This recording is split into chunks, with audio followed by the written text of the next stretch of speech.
দেশি পণ্য দিয়ে বিদেশি খাবার। এই রমজানে ইফতার টেবিলে একটু ভিন্নতা আনতে বানাচ্ছি একটি মজাদার ও ইউনিক রেসিপি, বম্বে সুইটসের আলুস ভর্তা দিয়ে জাপানিজ লং ফ্রাইস। এই মজাদার ও সহজ রেসিপিটি বানানোর জন্য প্রয়োজন হবে শুধু বম্বে সুইটসের আলুস ভর্তা আর ভাজার জন্য পরিমাণ মতো তেল। দ্যাটস ইট, আর কিছুই লাগবে না। আমি আজকে জাপানিজ লং ফ্রাইসগুলো তৈরি করার জন্য 2 প্যাকেট আলুস ভর্তা ব্যবহার করব। প্রথমে একটি বাটিতে দিয়ে দিচ্ছি আলুস ভর্তার প্যাকেটের ভিতর থাকা পটেটো ফ্লেক্স। এবার পটেটো ফ্লেক্সে দিয়ে দিলাম প্যাকেটের লবণ আর পানি।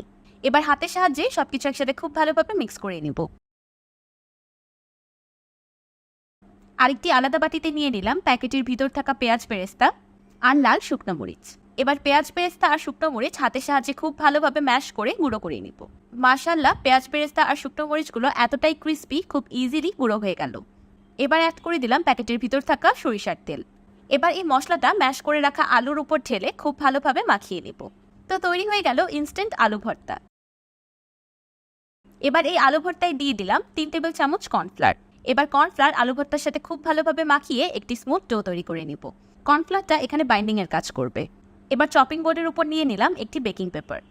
বেকিং পেপারের উপর মিক্সচারটাকে দিয়ে হাতের সাহায্যে ফ্ল্যাট করে নিলাম।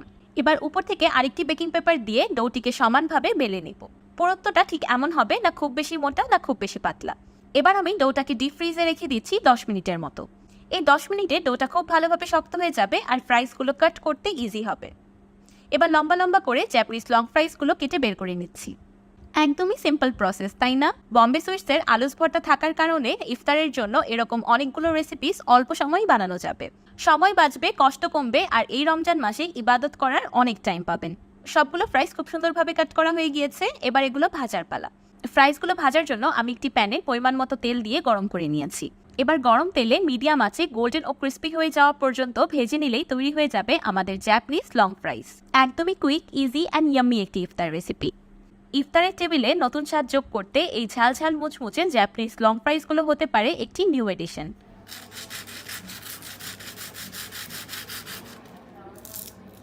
বাহির থেকে ক্রিস্পি আর ভিতর থেকে সফট। ছোট থেকে বড় সবাই খেতে পছন্দ করবে, এমনকি এটা একবার খেলে ফ্রেঞ্চ ফ্রাই খাওয়া তো ভুলেই যাবেন।